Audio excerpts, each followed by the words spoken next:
Prajamata news channel ಅನ್ನು subscribe ಮಾಡಿ, like ಮಾಡಿ, ಶೇರ್ ಮಾಡಿ, ಕಮೆಂಟ್ ಮಾಡಿ. ಬೀದರ್ ಜಿಲ್ಲೆಯ ಭಾಲ್ಕಿ ಪಟ್ಟಣದ ಪುರಸಭೆ ವ್ಯಾಪ್ತಿಯಲ್ಲಿ ಬರುವ ಹಾಗೂ ಬೀದರ್ ಜಿಲ್ಲಾ ಉಸ್ತುವಾರಿ ಸಚಿವರ ಭಾಲ್ಕಿ ಮತಕ್ಷೇತ್ರದ ತವರು ಊರಲ್ಲಿ ದಿನಾಲೂ ಸಾವಿರಾರು ಸಂಖ್ಯೆಯಲ್ಲಿ ಬಸ್ ಸ್ಟ್ಯಾಂಡ್ನಿಂದ ಬಸ್ ಹತ್ತಿ ಹೋಗುವುದು ಬರುವುದು ಬಹಳ ದಟ್ಟಣೆಯಾಗಿದೆ. ಅಂಥದ್ರಲ್ಲಿ ಭಾಲ್ಕಿ ಬಸ್ ಸ್ಟ್ಯಾಂಡ್ ಎದುರುಗಡೆ ಹರಿದು ಹೋಗುವ ನೀರಿನ ಕಾಲುವೆ ಒಡೆದು ಹೋಗಿ ಕೊಳೆತ ನೀರಿನಿಂದ ದುರ್ವಾಸನೆಯಾಗಿ ಜನರಿಗೆ ಬಹಳ ತೊಂದರೆಯಾಗುತ್ತಿದೆ. ಅಲ್ಲದೆ ಅದೇ ಥರ ಮಹಾತ್ಮ ಗಾಂಧಿ ವೃತ್ತದಿಂದ ಹಳೆ ಜಾಧವ್ ಆಸ್ಪತ್ರೆ ಮಧ್ಯದಲ್ಲಿ ಗೋಣೆ ಬಟ್ಟೆ ಅಂಗಡಿಯ ಎದುರುಗಡೆ ಕೂಡ ಫುಟ್ಪಾತ್ ಕಾಲುವೆ ಒಡೆದು ಹೋಗಿ ಅಲ್ಲೂ ಕೂಡ ಅದೇ ಥರ ನೀರು ಹೊರಗಡೆ ಸೋರುತ್ತಿದೆ. ಇನ್ನು ಜನರು ಕೊಳೆತ ನೀರಿನಿಂದ ವಾಸನೆ ತಡೆಯಲಾರದೆ ರೋಗಕ್ಕೆ ಗುರಿಯಾಗುತ್ತಿದ್ದಾರೆ. ಇಂಥ ನೀರಿನಿಂದ ಸಾವಿರಾರು ರೋಗಗಳು ಉತ್ಪತ್ತಿಯಾಗುತ್ತಿವೆ. ಇದನ್ನು ಪುರಸಭೆ ಮುಖ್ಯಾಧಿಕಾರಿಗಳ ಗಮನಕ್ಕೆ ಬರುತ್ತಿರುವುದು ಅವರ ಕಣ್ಣಿಗೆ ಕಾಣುತ್ತಿಲ್ಲ. ಏನು ಕಣ್ಣು ಮುಚ್ಚಿಕೊಂಡು ಕುಳಿತುಕೊಂಡಿದ್ದಾರಾ? ಇವರಿಗೆ ಸಾರ್ವಜನಿಕರ ಬಗ್ಗೆ ಅರಿವು ಇಲ್ವಾ? ಬರೀ ಇವರು ದುಡ್ಡಿಗಾಗಿ ಬಂದವರ, ಆದರೆ ಜನರ ಸೇವೆಗಾಗಿ ಅಲ್ಲ. ಇಂಥ ಅಧಿಕಾರಿಗಳಿಂದ ಭಾಲ್ಕಿ ಪಟ್ಟಣದಲ್ಲಿ ದುರ್ವಾಸನೆಯಿಂದ ಕೂಡಿಕೊಂಡಿದೆ. ಅಲ್ಲದೆ ಈ ಒಡೆದು ಹೋಗಿ ನೀರು ಹರಿತಿರುವ ರೋಡಿನ ಮೇಲೆ ಡಾಂಬರೀಕರಣ ಮಾಡಿರುವ ರೋಡು ಕೂಡ ನೆಂದು ಬೆಂದು ಒಡೆದು ಹೋಗುತ್ತಿರುವುದು ಪರಿಸ್ಥಿತಿಯಾಗಿದೆ. ಈ ಅಧಿಕಾರಿಗಳಿಂದ ಭಾಲ್ಕಿ ಪಟ್ಟಣದ ಸೌಂದರ್ಯೀಕರಣ ಆಗುವುದು ಬಿಟ್ಟು ಕೆಟ್ಟ ದುರ್ವಾಸನೆಯಿಂದ ಕೂಡಿದೆ. ಅದಕ್ಕೆ ಕೂಡಲೇ ಮೇಲಧಿಕಾರಿಗಳು ಮತ್ತು ಸಂಬಂಧಪಟ್ಟ ಜಿಲ್ಲಾ ಉಸ್ತುವಾರಿ ಸಚಿವರು ಕೂಡ ಇವರ ವಿರುದ್ಧ ಕಾನೂನು ರೀತಿ ಕ್ರಮ ಕೈಗೊಳ್ಳಬೇಕು ಎಂದು ಮಾಧ್ಯಮದ ಮುಖಾಂತರ ತಿಳಿಸಲಾಗಿದೆ. ಬ್ಯೂರೋ ರಿಪೋರ್ಟ್, ಸತೀಶ್ ಕುಮಾರ್ ಕಲಾ, ಬೀದರ್.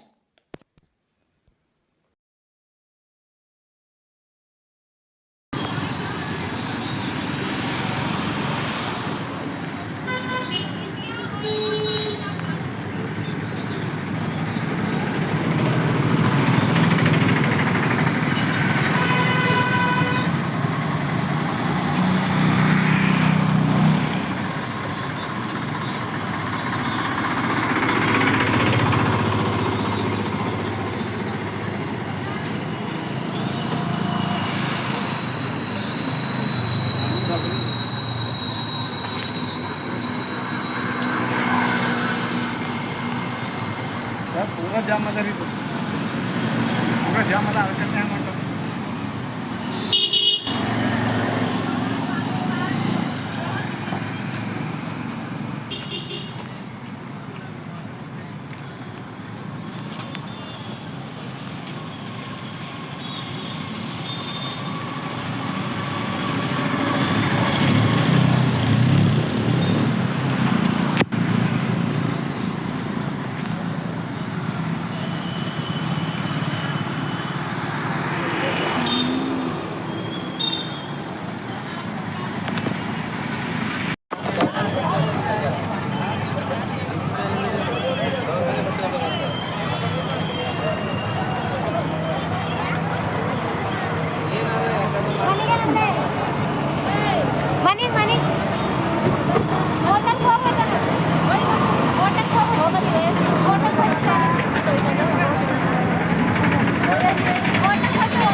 फोन दे दो।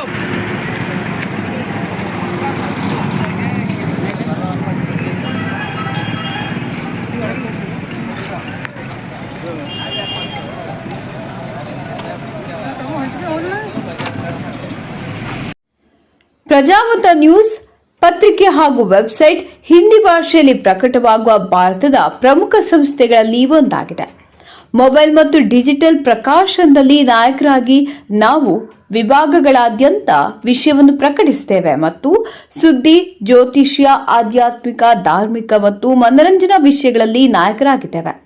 ಕೇವಲ ರಾಜಕೀಯ ಕಾರವಾದ ಮಾಹಿತಿ ನೀಡುವುದಷ್ಟೇ ಅಲ್ಲ, ಅವರಲ್ಲಿ ವೈಜ್ಞಾನಿಕ ಆಸಕ್ತಿಯನ್ನು ಹೆಚ್ಚಿಸುವ ರೀತಿಯಲ್ಲಿ ಸುದ್ದಿಗಳನ್ನು ಸಮಾಜದ ಮುಂದೆ ಇಡುವುದು ನಮ್ಮ ಉದ್ದೇಶ. ನಾವು ಸಮಾಜಕ್ಕೆ ಅಂತ ಮಾಹಿತಿಯನ್ನು ನೀಡಲು ಬಯಸುತ್ತೇವೆ.